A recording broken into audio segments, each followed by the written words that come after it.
is not a stranger, born and bred in Aba, lived in Lagos, still enjoying our Lagos living with a sprinkle of the Netherlands. Today I have with me Eva Obi. My name is Immaculate Blake. Welcome to another episode of our Lagos Living series. Thank you. Thank you. Thank you, Immaculate, for having me. That was a mouthful. Yes. Anyway, you will do us the honors of opening today's episode in your native dialect. Yes. Please, face your audience, you fan. Okay, in Igbo. Yes, please. If you know how to speak Hausa, by all means. Okay, thank you. I will start by saying my name. If you want to. Okay.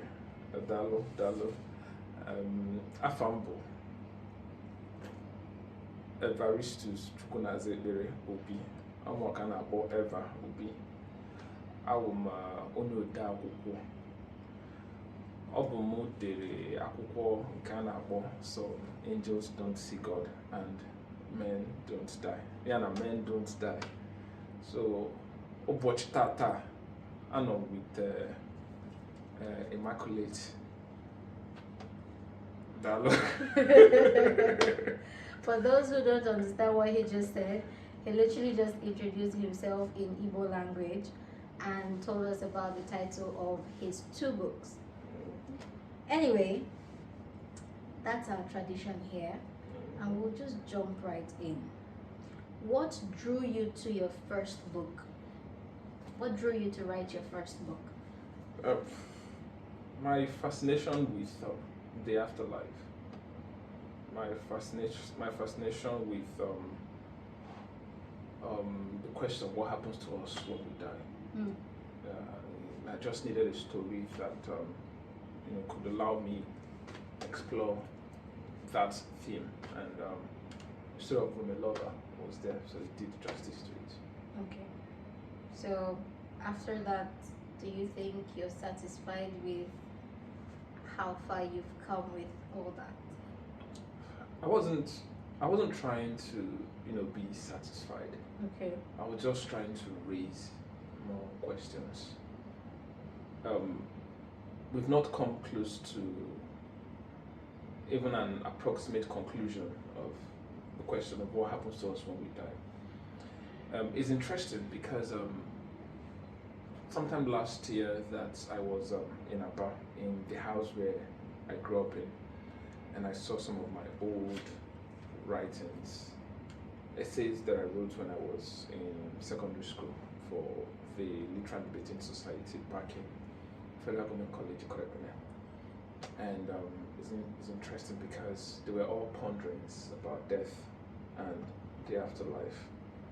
So this is to say that it's not something that started today, it's always been there. When I wanted to write my first book, I had read a book by Richard A. Moody called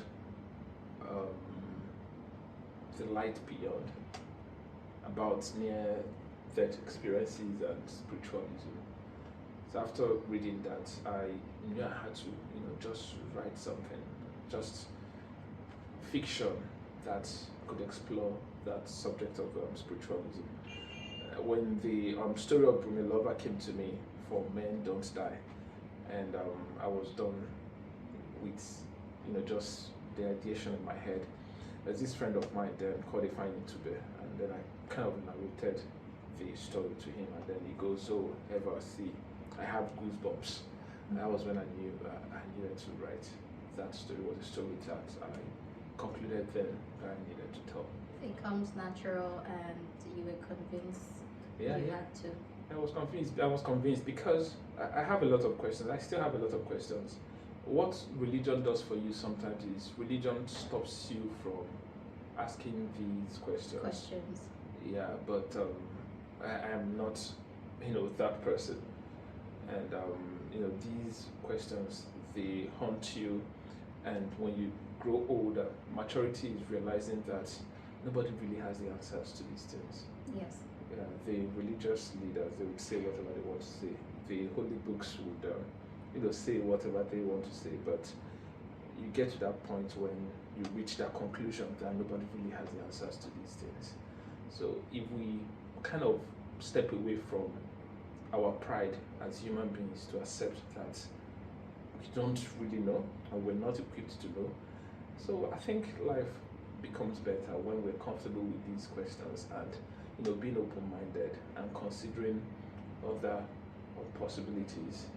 If your religion teaches you and there's a heaven and a hell somewhere, you just embrace it. But there are other religions. Other people believe in different things. People True. believe that we die and that is it. Some people Yes. believe in reincarnation. Some people believe that we come back. And some people believe that we come back as animals. The type of Yes. animal you come back as, depends on the kind of life you led while you were here. So there's just a lot of possibilities, and it's just human beings trying to make sense Of things. of things. I was going to mention, for some people it's about faith, so they go by what they hold strongly to, even though it doesn't make sense to them. And just while you're talking about reincarnation, it reminded me of Mulan, when her grandma died Yeah. and she was trying to get to Tafiti, Yeah. So anyway, that's a good one. Who do you base your characters on? Are they based on real people or they're strictly fictional? I know this is something you might have gotten a couple of times, but for my people here, you know how we do it. So A lot of times I've gotten that question. yes. But for me, there's no hard and fast rule to writing fiction. Okay. So I'm saying is a combination of both. Okay. Some of my characters you would find that they are based on real people who are still living or have lived in the past. You draw inspiration from people's lives. Yes. And some characters are entirely fictional. There's no hard and fast rule really in writing fiction, and as a writer I'm comfortable with whatever route my character development takes. The most important thing is that the plot isn't weakened by whatever thing you tend to adopt in terms of which or who your characters are based on. Okay. A combination of both, I would Both. say. Okay. Your books have been described as daring and, I dare say, thought-provoking. Why spiritualism and afterlife? I know you have said because you've had questions and all, and the questions never stop, So how would you shed light on this? Okay. Yeah, I mean, I've always written from 10. I just scribble and write whatever, and even when I wasn't writing with the intention of publishing anything, I just always wrote. Even when nobody was reading, I was just writing, and that's one of the things about writers at that stage. You need to be comfortable with writing alone. Yes. The first manuscript I was writing with the intention of getting published was when I was maybe in secondary school, maybe in SS1. Okay. A book I titled Touching the Leper's Tale. And after writing the manuscript, handwritten manuscript of course, and I gave it to a friend of mine in school, and it got missing. It was a very painful experience for me because I didn't know how, but I knew I had the intention of trying to publish the book at that age. I can only imagine the annoyance. Yeah, it was crazy. I didn't recover from it. I thought then that it was something I could just write again.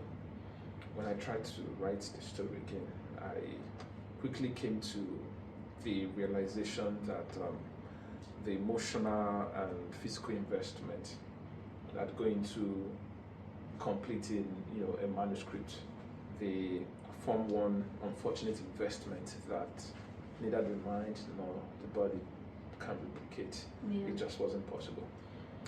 And I decided to write another story. it was also a time in my life where I used to have a lot of nightmares. I used to dream a lot. I close my eyes and I'm dreaming, nightmares. I would say horrible dreams, bad dreams, mostly centered around, death, centered around spiritualism, the afterlife. I would see all those things, and it was also at a stage in my life where, people started dying.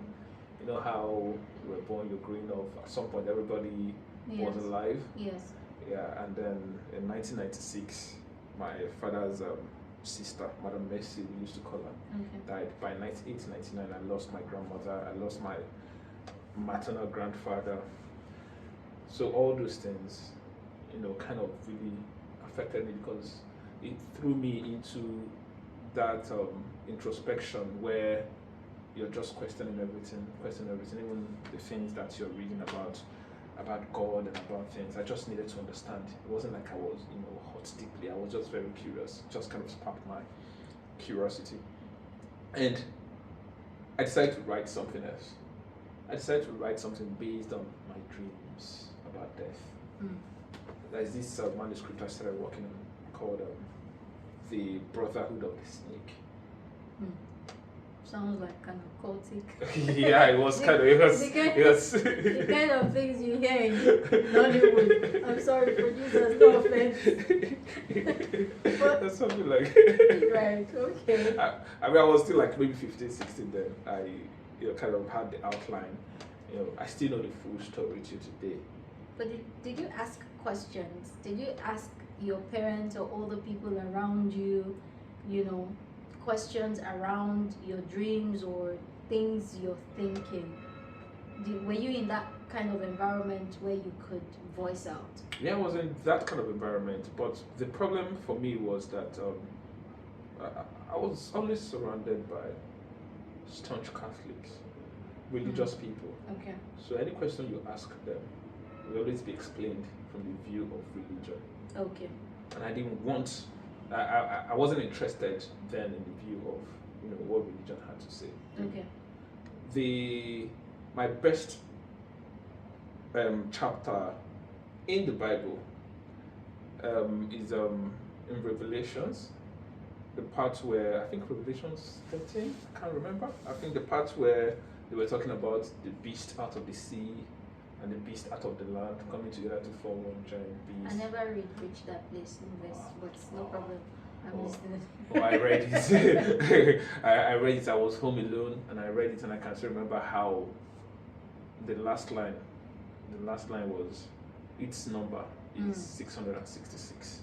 That was the ending of it, and when I read it, I just had goosebumps all over me.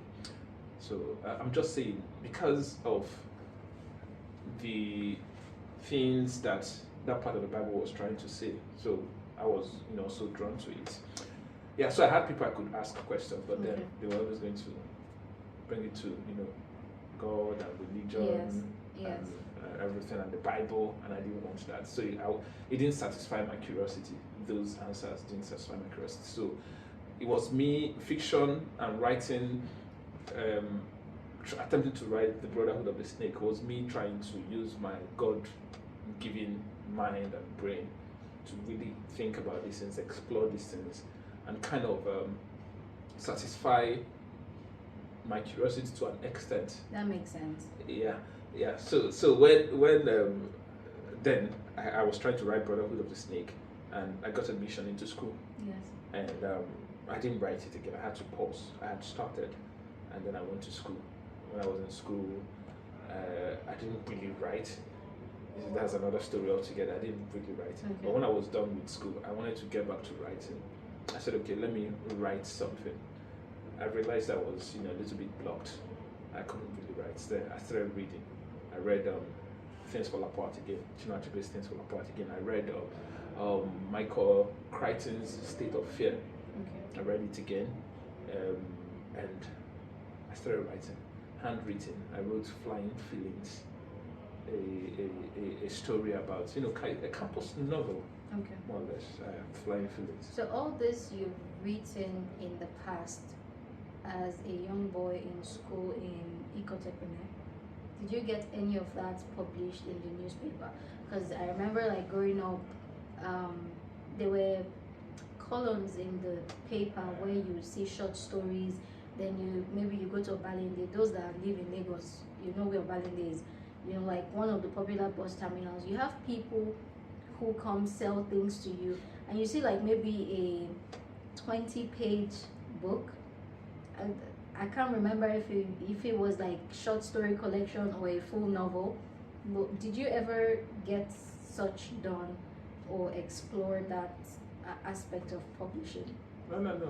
When I was in Incorrect, we just had a board in school, Literary and Debating Society that I belonged to, Okay. where you could, write and have your think pieces or essays Oh, okay. published. So Okay. publish on the board, Nice. and then people would just read. Yeah. And But- move on. I move on. Okay. The business executive Eva Obi and the writer Eva Obi, are they one and the same? Or they are No. both separate people? No, they're separate people. Okay. They're two different people. Yeah, entirely different people because it's two entirely different spaces that require different skills and different personalities, I would say. So how do you manage and combine both? I mean, I combine both because I think being a writer helps in a way as well because Okay. because you have to live 1,000 lives in one.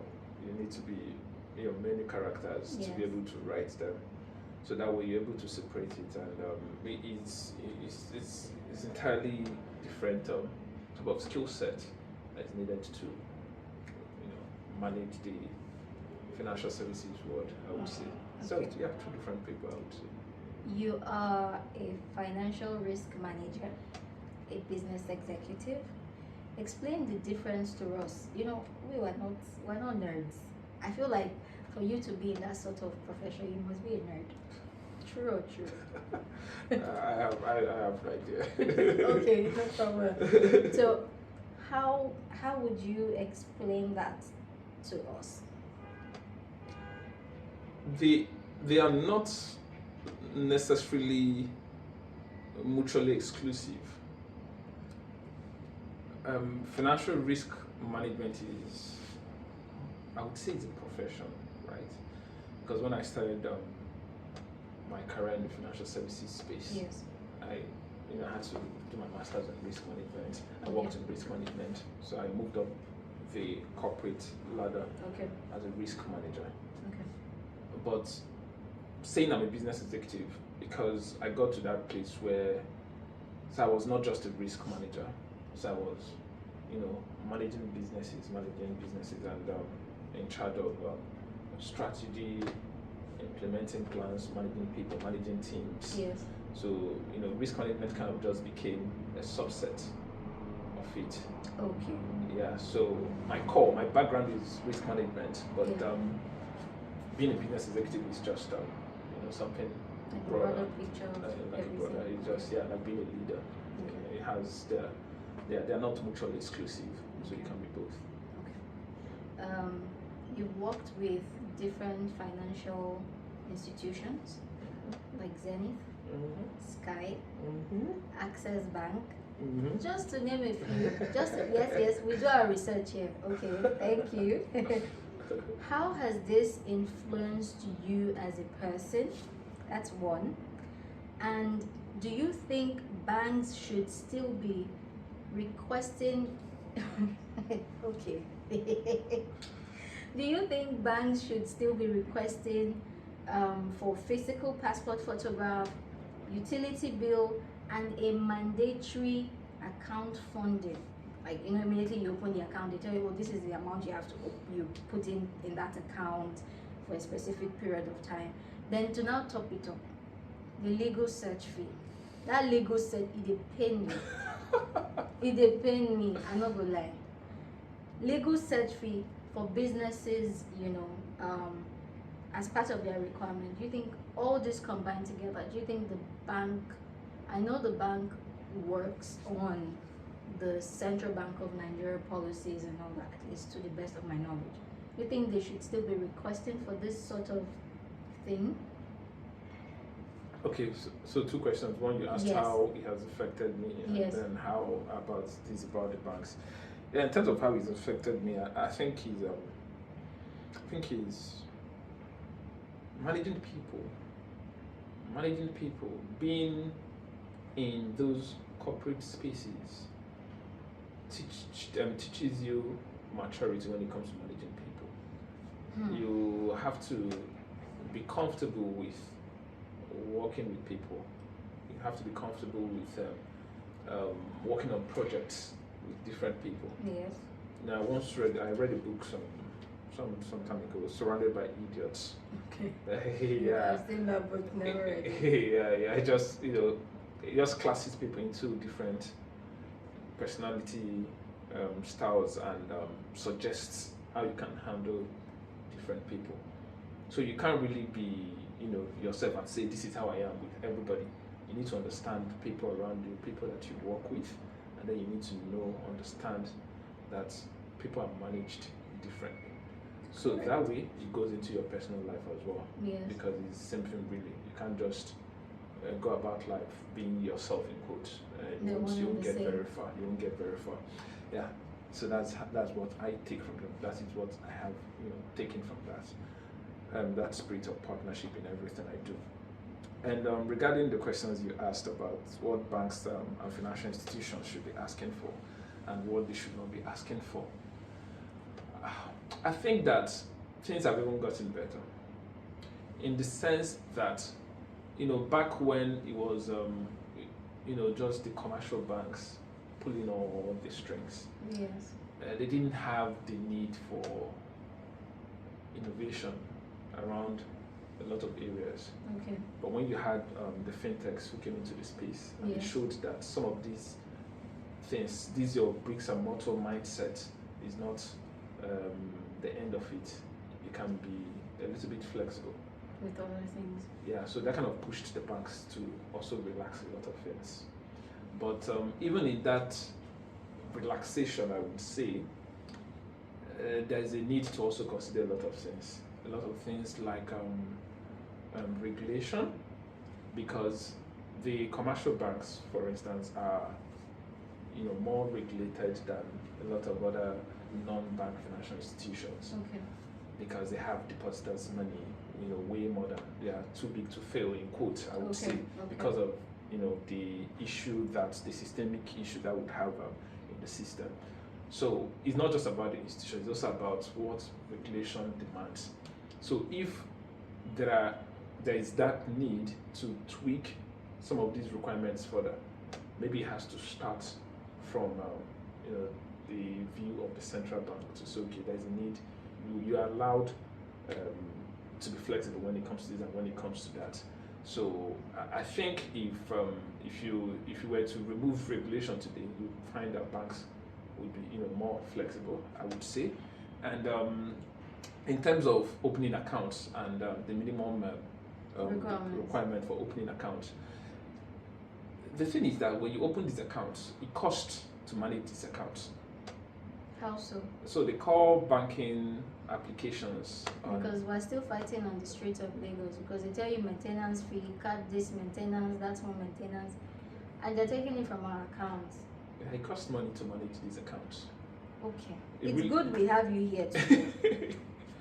How are they managing this account and why are they taking the bill from us?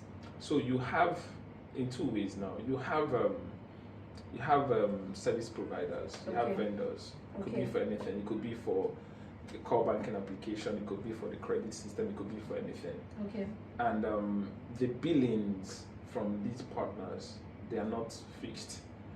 You find that there's a graduation model where the more customers you're on board, for any additional customer or for any additional revenue you make or whatever, you're paying extra. Okay. And so they find a way to pass it down to you. Okay. Now the way you've explained this, me sitting here, I can understand it because I would use where I live for as an example. The estate management had to get a vendor on board in terms of getting residents and landlords to pay service charge and other utilities. So that's where my brain is going. That's how I can match up what you've said. That makes sense.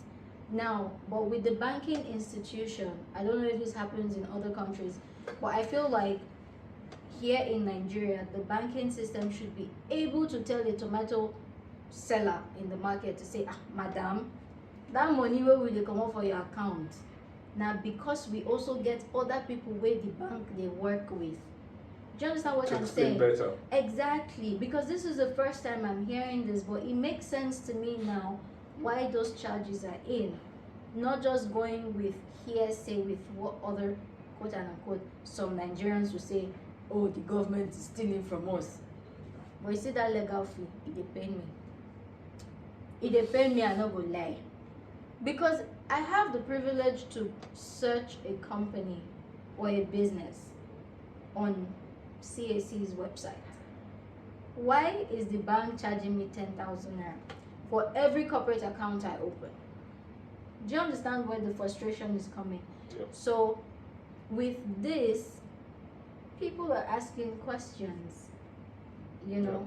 Yeah. So is the legal fee necessary? Is there any other information we need to get as per in-house gist? So the thing is this. I understand the banks in a lot of ways. Okay. In terms of them having to them incurring charges that they have to pass down. But the question is, can these things be better? Yes, of course. Okay. Are there things that can be waived? Yes, of course. So that is why you find it's even gotten better now, because that is why you find CBN at some point they had to come up with something called guide to bank charges. What is that? Guide to bank charges, something to prevent irresponsibility or indiscipline, I would say, in terms of charges that banks pass down to their clients. Okay. So it's essentially a document where CBN comes and says, these are the permissible charges for managing your customer's account on your customer's business. Okay. Up to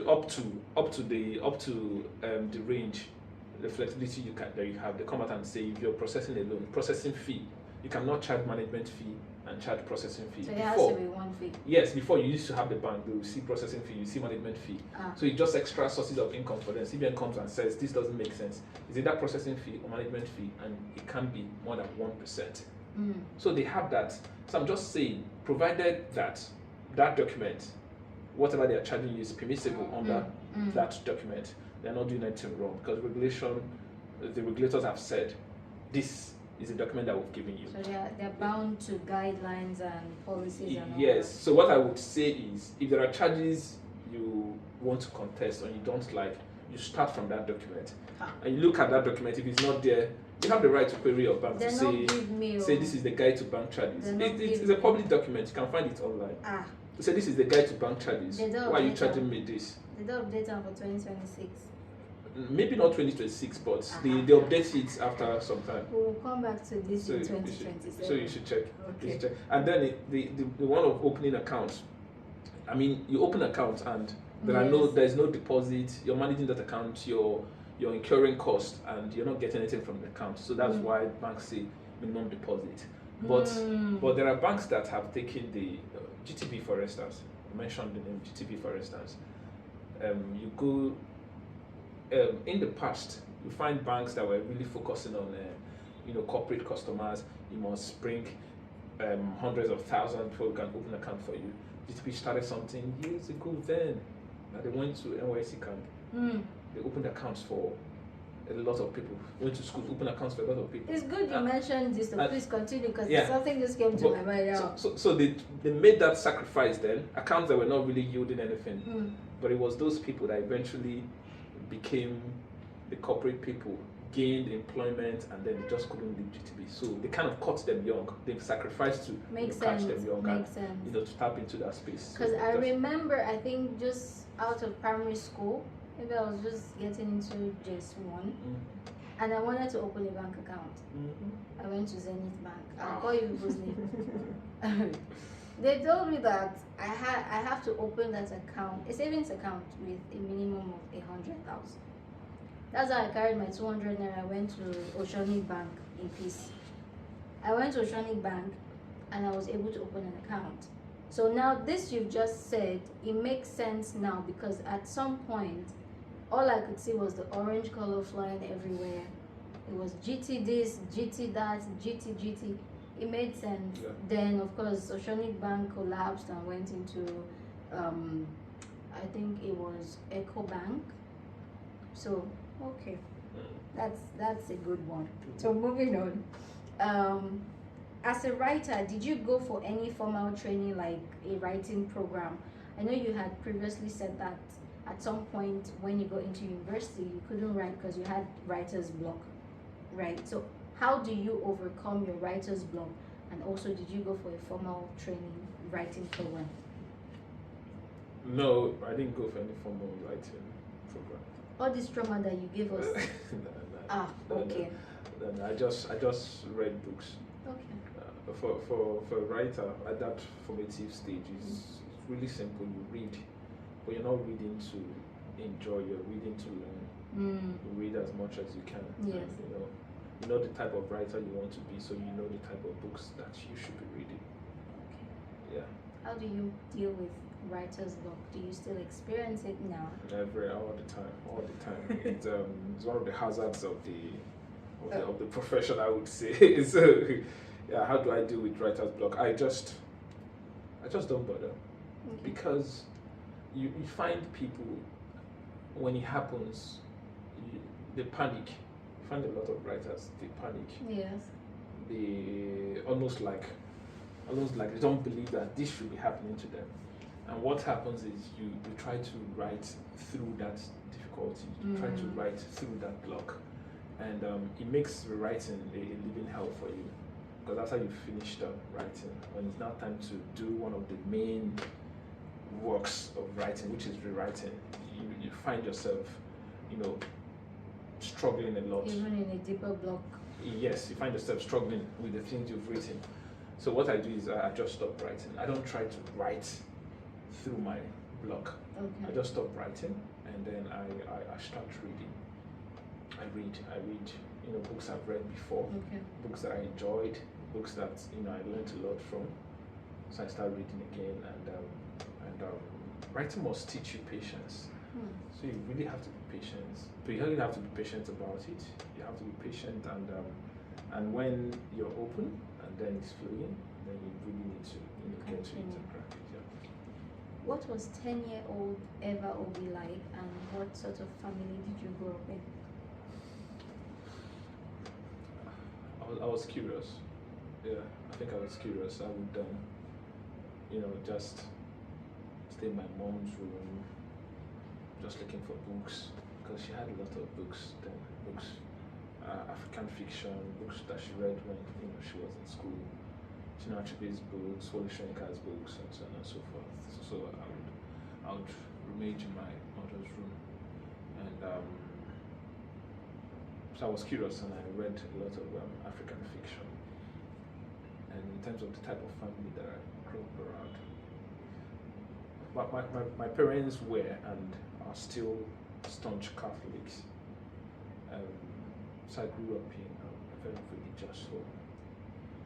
That my father was a choir master, a very talented musician that could write music with music notation and all those things, and then he could play the guitar. And my mom was a member of the Catholic Biblical Instructors Union, CBIU. So we said the rosary every day in my house, every day, every night, and I read the Bible every morning. And we all attended block rosary crusades. At some point, we're altar boys, stuff, so staunch Catholics. We went to a Catholic primary school, and my elder brother and sister went to Catholic secondary school as well. So that's but we also, my parents were very hardworking really. My father never took a break. I don't have any memory of my father waking up one day say, "Oh, I'm tired today, I'm I'm not going to the. I want to flex. No, I'm not going to the shop today. It never happened. I saw him wake up every day. The same routine from when I had when I had gone through my childhood amnesia. As far back as my memory can take me. I remember my father just waking up every day, going to work, and my mother was always involved. Hardworking parents. But I always say that the biggest gift that my parents gave us was that was a stable home. It was filled with peace and laughter. That's very important. Yeah. Yes. I don't have any member of my parents quarrel. It never happened. If it did, they needed to keep it away from us. We didn't know it. So it was very stable. Very stable. We didn't have the confusion of. I thought it was normal until I went to boarding school. Yeah. My friends would come back and then we'd be hearing things. Oh, my father beat my mom. This happened, and then it was all very confusing to me. It just never happened. My parents, they had and still have the best union that I've ever seen, I would say. So yeah, that's good. Fantastic. What music do you like, and do you have any weird food you love? What music do I like? I find that I am not, very concerned about genres of music. So you're being open-minded and not. Very open-minded, and I listen to the lyrics first. Okay. If I listen to the beats, I would say, and I'm also very attached to songs from the past. So the older, the better. Yes. The older for me, and most songs that I like, most forms of music that I'm attracted to, they have to be one listen records for me. I have to listen to song once. Yes. If the song doesn't get me once, I don't think the song would get me. Okay. Yeah. The weird food part. Is there any weird food combination you like? I wouldn't say yes now, but of course when we were boarding school, there might be a lot of weird things that we Concussion eat. going on. Concussion, yeah. Put biscuits, Oh. put gari, milk. We did all those things in Firefl College, correct? And but right now, I don't think there's any food that I eat that I would consider weird. Okay. But I like to try most things once at least. But Okay. yeah. Fair enough.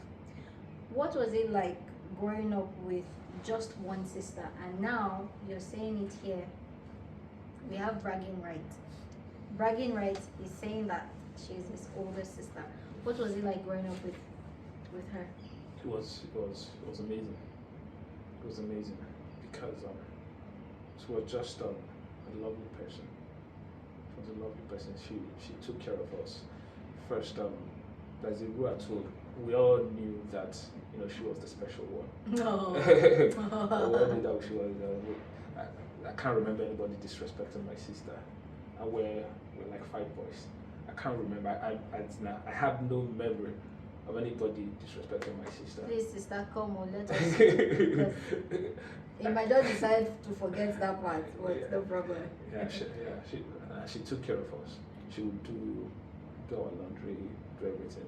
She would wash everything we wear, but she just hated washing socks, stockings. She would never touch. You can wash your 10 pairs of jeans, but you see your socks, you do it yourself. Yeah, and then she was a very good cook. She was like our second mom. Nice. She was just the best human being, honestly. Aww. Yeah, so it was nice having her around. Yeah, This is the all moment here. It was nice having her around. From your perspective, how would you describe growing up with 4 brothers? Chaos, Abby. Yeah. Okay. I mean, my elder brother, we didn't grow up with my elder brother because he was a big boy. Okay. Yeah, he would do his own things with his own friends. Yes. But I grew up with my 2 immediate younger brothers. Okay. We grew up together, 3 of us. We did everything together. Enacted movie scenes together. No, wow. We did everything together. Played Okay. football when we played football, and my mother's last born. I'm also very close to him. I love my brothers too. I love my brothers with all my heart, and I'm glad that a lot of years have passed, and we're still very close. You're I'm all very still I have close. a close knit family. We're close. That's that's beautiful. Yeah. And I think in this part of the world, it's rare to actually still have that closeness. Yeah. I don't come from a large family. We're just three. So I've always been, I won't say fascinated, but I've always enjoyed seeing like a large family. Yeah. You know, like the first time I saw a large family was my neighbor in VI. I think she had like, she was the last. She had Auntie Elizabeth, Auntie Joma.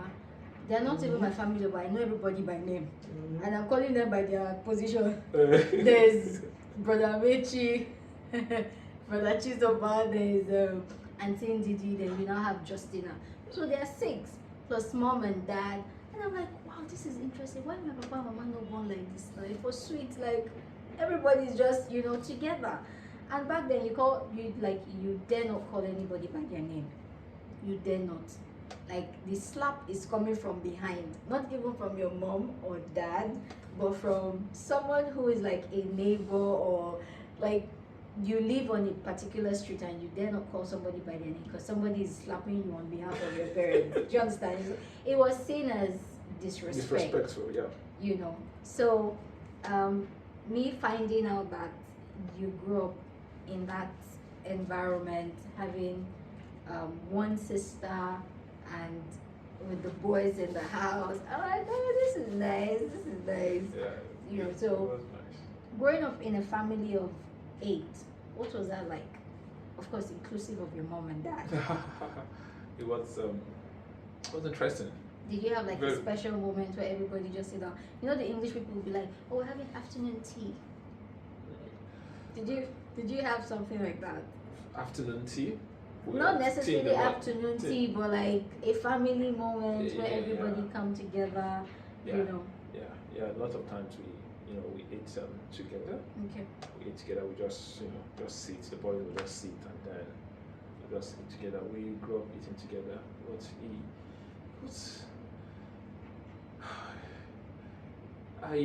I remember my growing up with all the fondness in the world because of the stability that we just enjoyed.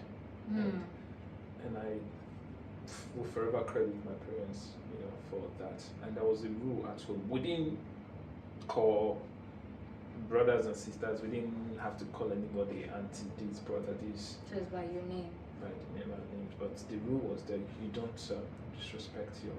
You know who came before you. Yes. So it was always there. Okay. My 2 immediate younger brothers, because they are just some months apart. Oh, okay. Yeah, and they would always, get into fights, and I would always be the one trying to separate them and say, "Stop! This doesn't make sense. Don't fight." Let's fight. But then they're very close now. Amazing. They're very close now. It's interesting. Growing up was I can't remember, horrible things happening in my household when we were growing up. I can't remember. Well, is it you that like? How do I say this? Is it a situation of you decided to train your mind so your subconscious will just move it to the left side or the right side and be like, ever forget that this ever happened? No, it's not me moving it. I think it's just the way to about things. Okay. Yeah, it's really to about things. But you also know that at some point it wasn't just us as well. Okay. Like my father's business used to have a lot of boys. Come to the house and okay. They lived there for some years. Like so, I needed like 4 or 5 boys. Yeah, and so we had housemates sometimes as well. Yeah, because it was a business family. Doing business, you need a lot of people to help you with. Yes. Yeah. You can't run your business alone. Yeah. But you get to a point where you're like, okay, it's time to like get extra hands to move things forward. Yeah. If you were sitting with God right now, what's one question you would ask him? have more than one question. Let's pick one. I have more than one question. I would ask him what exactly are we doing here? I would ask him if the things that have been written about him in the holy books, if those things are really his word. I would ask him if he's even as interested in us as we think, or is it just our hubris trying to invent our importance? I'm asking if he really wants to be worshipped. And I have just a lot of questions to ask him, all the questions in my mind, because I think that we've gotten these things, very, very wrong, and then a lot of the things that we do, a lot of the ways that we see God and we see religion, just comes from our hubris, thinking that we're really important in the scheme of things. So I'll ask him if we're really that important. So a lot of questions I would ask him. I think everybody has questions for God, and even though I just asked you that question, at the top of my head, honestly, I can't even tell what question I would ask God, because sometimes I struggle to pray. Sometimes, just like you said, I feel like we've gotten it wrong, and I get to a point in my life where I have a lot of questions, especially when I watch preachers and I'm like, this doesn't make sense. I'll give you an example. I saw on the blog, it was written that one of the pastors of the new generation churches was at an event, and somebody asked the pastor if she could get married to a Muslim man. But reading that, I didn't get any yes or no answer. Instead, it was alleged that the pastor said to the lady what the scripture says. So I'm like, wait, me I know I don't read my Bible like that. Okay? But I had to go check the scripture. It was 1 Corinthians something. But he was quoting 2 Corinthians. And I think it was Paul that was giving a message to the Corinth. And Paul said, this is not it is not of the Lord's word. It is me. So it's like a guideline. And he didn't even say don't get married to somebody from a different religion. Paul was basically saying do not worship Baal or something like that. So why is this preacher connected Baal with Islam? Then I was curious, and I go and I ask someone whom I respect, and I say, I know you're a Muslim person.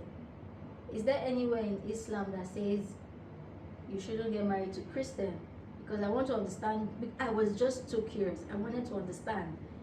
I see 2 Corinthians, then I go back. I was like, oh, this thing started from 1 Corinthians. Nigerians, I'm sorry, but again, I'm not sorry. You need to read your Bible. No, they believe everything your pastor tell you. Nigerians take out a tiny portion and base it on their preaching or their sermon. And this woman said to me that in Islam actually gives women a lot of power, contrary to what people exactly. And it is said in Islam that a woman is not to get married to a non-Muslim man, because the man is seen as the head of the family, so he's to lead. That's not withstanding that he shouldn't listen to his wife or encourage her or have like a back and forth to say, okay, what do you think? Like ask for her opinions.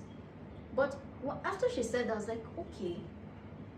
But I'm going back to this post I have seen, and I'm looking at other posts I stumbled upon. Christians are saying don't get married to Muslim men or non-Christian. I mean, Christians are saying don't get married to Muslim men and non-Christians, just because 2 Corinthians said, do not yoke thyself with XYZ. But Paul said, do not yoke thyself with Baal. That is the foreign idol god or whatever. So I'm like, just because you mentioned, that's why I just had to say all this. It's a lot. Yeah. I personally, I have gotten to a point where I feel like people should look for God themselves. In secondary school, I had a teacher, Mr. Longinus. He once said that, he said something about church. He's like, he doesn't go to church because it doesn't make sense. When he reads his Bible and go to church and somebody is saying something, he's looking at his Bible, he's like, well, it doesn't add up. If truly this is what God has said, because there are references in the Bible. If somebody says one thing, they'll say, oh, I said this. If God says this is the message you're passing to my people. So anyway, point is, look for God yourself. Yeah. What was that aha moment for you that drew you to the teachings of Buddhism? I had said somewhere, I said in Yes. an interview that Yes. I was curious. I just want to know. Yeah, because I stepped outside that box and I wanted to look at different religions Okay. myself, and so when I started reading things about Buddhism, Yes. I read a book by a monk, Thornton Chatron. I think that's the name. And I think for Buddhism, so what made me just be drawn to Buddhism is the fact that I realized that you don't need to do intellectual gymnastics to rationalize a lot of things. And the core principle of it is how to live your best life. And the question is, we suffer mentally, physically, otherwise it could be anything. And why do we suffer? We suffer because we have cravings. We suffer because we have expectations. So the whole idea is to teach you to subdue your mind, to manage your expectations of people. Stop projecting goodness onto people, and just from that way you suffer less. And when you attain that level where you're able to manage these things, you can now begin to teach others what really works. So that's the focus, that's the central point of it, and that's all I need. That's all I need, really. And, it's interesting. It's interesting. The more I read about it, the more I find very interesting teachings from it. Okay. If you could have a sit down with one person that makes your face light up, who would that be? That's one. Secondly, what is it like shuttling between Nigeria and the Netherlands being like for you? I mean, the first one is always going to be a desert trip. One. I mean, That actually in a podcast, yeah, because I don't need to. It's it's always going to be a desert trip. I mean, okay.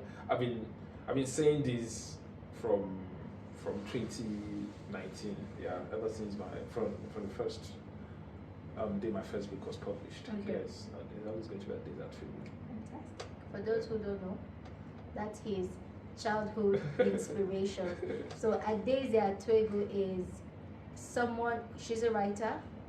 At a very young age, at 17, she published 17 books.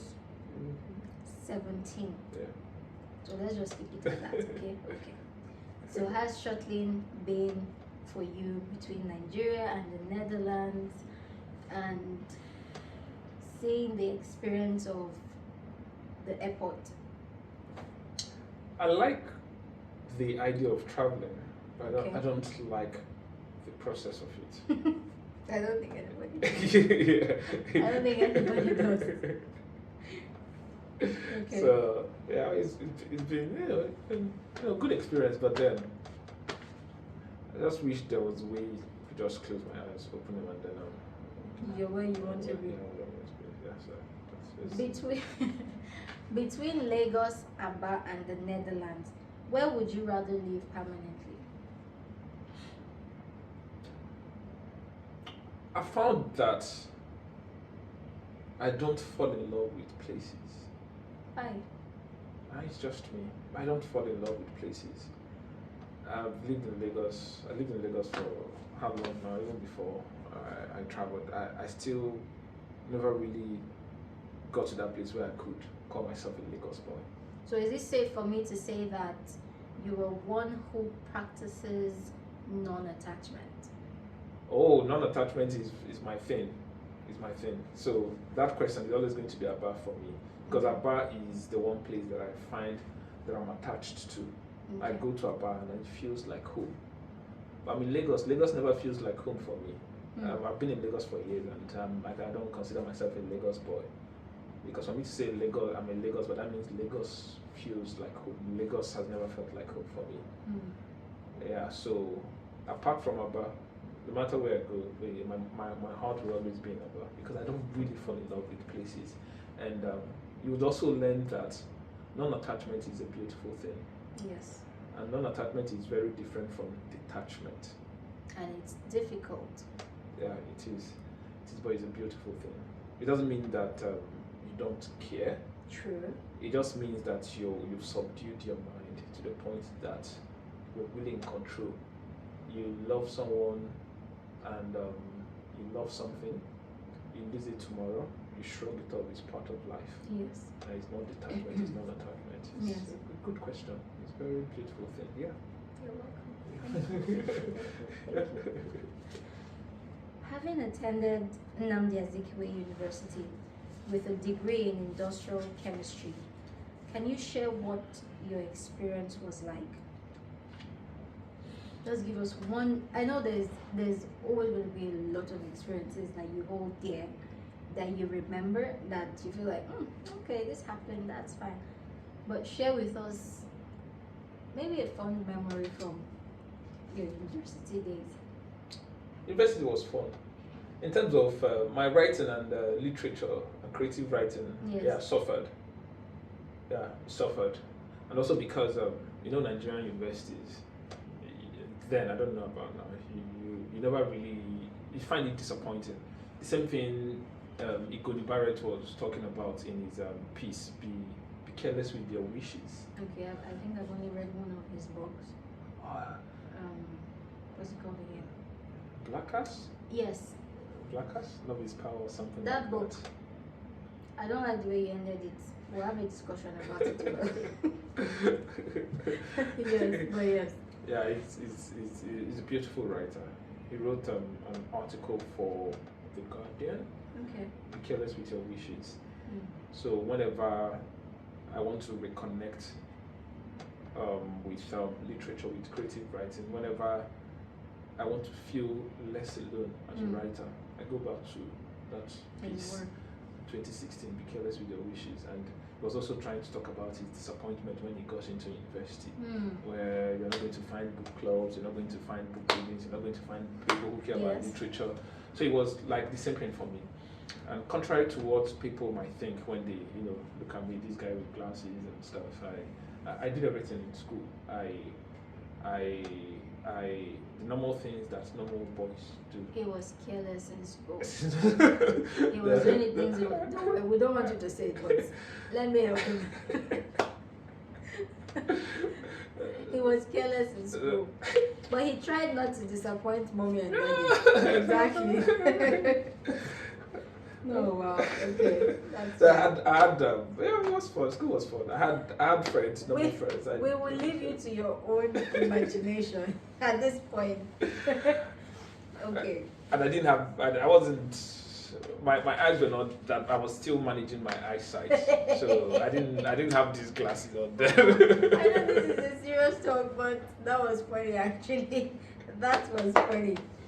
At what stage did you realize that the quote your mother always said to you, "Man that is born of woman is of few days and full of troubles," was from Job 14? I think it was. I think it was when my second book was published that I was being interviewed or something. Okay. Yeah, the guy that I was having a conversation with, I mentioned it, and the guy He told me, meant. "Oh, Jove, Oh, you know that uncle from Jove." I said, Oh, yeah, interesting. okay. Yeah. I remember reading one of your book, and just to go back, you had mentioned that your parents are still staunch Catholics, and your dad is. It's safe to say that he's a music composer. So I got to this part that described one of your characters' father playing the guitar, and I just couldn't help it. I'm like, that is Eva's father. Even though this man tells me, no, that is not my father. I'm like, that's your father. That is your father you just wrote in this book. You don't have to answer it. You all know. Okay. That would be Peter's father. Yes. Yeah, Peter's father in some angels dancing. He could play the guitar. It's coincidence.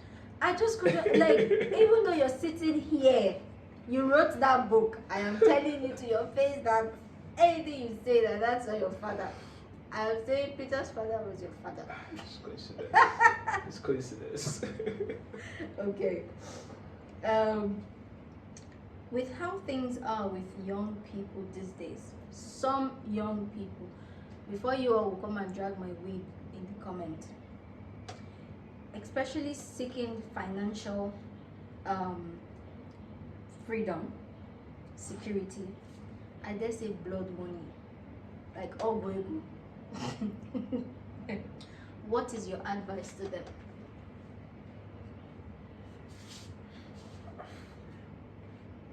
Be very aware of the consequences. Mm. And if you examine that and you believe that you're comfortable with taking that risk, it's fine. You should be prepared for the consequences. If you believe that you're prepared for the consequences of your actions, the likely Yes. consequences of your action when it Yes. goes south. I don't have anything to say. Gente, you people. Okay. Yeah.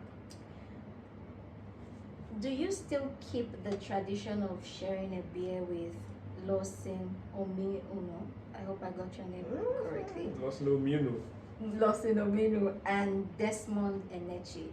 And how did you three meet? Yeah, of course, I still, in fact, I'll meet, I'm seeing Lawson today, seeing Desmond tomorrow. I see them all the time. These are my best friends. These are my friends. I don't have friends and then best friends. No, I just have a few friends and they're my best friends. Then maybe 3 or 4. Okay. Yeah, Lawson Ominu. I met Lawson Ominu when I was in Skybank training school. He was my roommate because we were in Ibadan for like 2-3 months. Okay. So he was my roommate. We were in training school together, and we were in Skybank together. We moved to Access together. We just have been very good friends. And he's a great friend, wonderful man. And then Desmond and I, we were in Unity together. We went to Unity together, and he's like, that's one friend that I took from music. No, fantastic. He's a great guy. My friends serve different purposes in my life. They're there for me. So if anything is happening today and I'm about to get killed, I'm about to die or something. Those are your go-to two guys. Those are the people that I call, and I know that they're on their way. I trust them with my life. Fantastic. Friendship is very important, and I also feel like in this time we live in, it's rare to find that. Yeah. Very rare. And while some people are trying to have that connection, some people are like, it's not that deep, whatever. Well, I personally say that it's deep because you need a community of close-knit friends. Yeah. It's like someone else holding space for you while you're holding space for them. Yeah. Because, like you said, they serve different purposes in your life. Yeah. same goes to you as well. It's vice versa. Yeah. It's not one-way traffic. It's Yeah. like it's 2, 3, 4 lanes. Yes. You know, Yes. and it evolves, and it's just a beautiful experience. So, if you're watching this and you can't sit down and pinpoint and say, among all these people I know in my life, now who I feel call for emergency, you need to check your circle. And I think the mistake most people make is they're comfortable with friendship being by chance. Maturity is realizing that the fact that someone is my neighbor, or the fact that we're in the same class, automatically we become friends. It doesn't mean that automatically you're friends with that person. Friendship is should be more deliberate. And the way I see friendship, just like I told you, my friends are like my brothers. Be it Desmond, Emechi, Lawson, Emeki, Emekoji, Ifeanyi Opara, these guys. The way I see it is, when I meet somebody and the person says, "Oh, I have 20 friends, I have 50 friends," I say, "This is not friendship," because what friendship demands, no human being has that kind of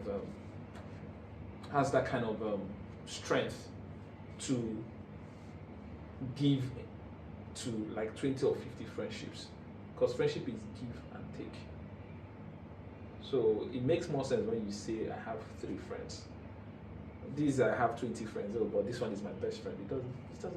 It's fine. Everybody must not be your friend. True. Yeah. And perspectives as well differs. Yeah. You know, what works for this person will not work for the other person. True. I attended a funeral a few years ago, and at the service of song, someone said something about the lady who had died, Tosi Buckner. And I had only come in contact with, like, personally, with Tosin, I think a month before she died. So that really hit home. Not because I was friends with her, not because she was my mentor or anything, but mainly because I think this is the second time I'm talking about this, so I've never even talked about it before, was because of my voice. So growing up, people always made fun of me, aside from the fact that I'm not a tall person. 2, I'm not big. But I always heard, like, from secondary school, people would be like, "Oh, you remind me of Tosi Buckner. Oh, you look like Tosi Buckner." And I'm like, who is this woman that everybody's always saying I sound like, I look like? Then one time an audition came up, Inspiration FM. Yeah. And prior to this, I had looked up Tosi Buckner. Unbeknownst to me, I've been listening to Tosi Buckner's shows on radio. Without even knowing she was the one. I didn't care what the program was about, I would listen from start to finish. So, having gone to that audition, and I met her for the first time, then when it was my turn to go in for the auditioning, I think Rugged Man was there, and some other people. But I remember Rugged Man saying, "Oh, you remind me of Tosi Buckner." I'm like, Jesus, not again. Okay. But I did admire the woman because she knew her craft. She was just a natural.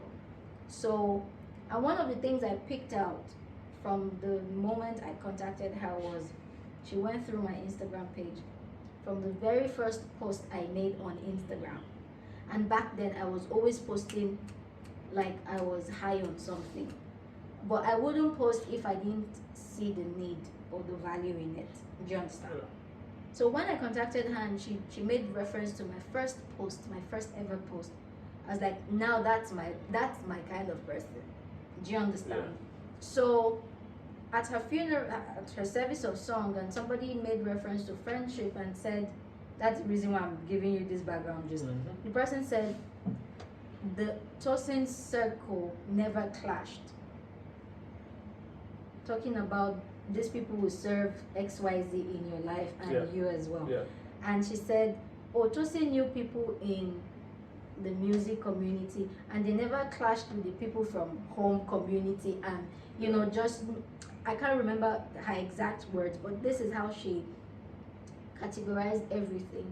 And I feel like friendship is very important. Yeah. No matter how you call yourself a lone wolf, Yeah. tag yourself whatever. Friendship is very important. Very, very. You know, even for someone who is a recluse, Yeah. they still have somebody they talk to. Yeah. Even if not every day and all that stuff. So yeah. As a writer, have you thought about writing children's book or a movie script? Never. I've never thought about it. I just have always seen children's the art of writing children's books as something very tedious and taking the mind of children, because you need to write from the mind of children. It's very hard for adults to become children. Really, I don't know. It's not something I've thought about before. Okay. Yeah. So is this something you think you might explore in the future? It's very possible. Okay. Very possible. Which of your character is you? I don't have a character that is me. Okay. I don't have a character that is me, but you might see, parts of me in different characters. Yeah, but my characters are not me. Okay. My characters are not me. I won't push it. I'll just leave it at that. What are you working on right now? There's a book that my publishers are going to release sometime soon. Oh no. How do they say it again? Wave your hand unto the Lord. Okay, we're excited. I'm excited. Okay. Yeah, so soon it shall be announced. Okay. Because I know someone had threatened you on Instagram and said, I give you 3 months. To write another book, right? Yes, to release another one. Soon. We're excited. We are excited. Soon. Okay. Soon. We have something coming out. Yeah. Okay. See, this is the final question, and I will just put this to rest. I know a lot of you. By the time I say this, you're watching this, you know. You see, I'm not looking at him, I'm looking at you. I'll put this to rest. I know some people are curious. Do we have a Mrs. Obi or a soon to be Mrs. Obi? Because I want to help my sisters at home. I know you're crushing now, it's okay. So this is why I'm helping. Don't go to his DM. I'm his social media manager. So, do we have a Mrs. Obi? Or are we having a soon-to-be Mrs. Obi?